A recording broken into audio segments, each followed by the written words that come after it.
اللہ کے نام سے شروع جو نہایت مہربان رحمت والا ہے۔ اپنے رب کے نام سے پڑھو جس نے پیدا کیا، انسان کو خون کے لوتھڑے سے بنایا۔ پڑھو اور تمہارا رب ہی سب سے بڑا کریم ہے جس نے قلم سے لکھنا سکھایا، انسان کو وہ سکھایا جو وہ نہ جانتا تھا۔ ہاں ہاں، بے شک آدمی ضرور سرکشی کرتا ہے، اس بنا پر کہ اپنے آپ کو غنی سمجھ لیا۔ بے شک تیرے رب ہی کی طرف لوٹنا ہے۔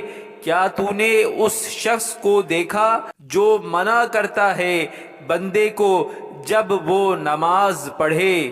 بھلا دیکھو تو اگر وہ ہدایت پر ہوتا یا پرہیزگاری کا حکم دیتا تو کیا ہی اچھا تھا۔ بھلا دیکھو تو اگر اس نے جھٹلایا اور منہ پھیرا تو کیا حال ہوگا؟ کیا اسے معلوم نہیں کہ اللہ دیکھ رہا ہے؟ ہاں ہاں، یقیناً اگر وہ باز نہ آیا تو ضرور ہم پیشانی کے بال پکڑ کر کھینچیں گے۔ وہ پیشانی جو جھوٹی خطا کار ہے تو اسے چاہیے کہ اپنی مجلس کو پکارے، ہم بھی جلد ہی دوزخ کے فرشتوں کو بلائیں گے۔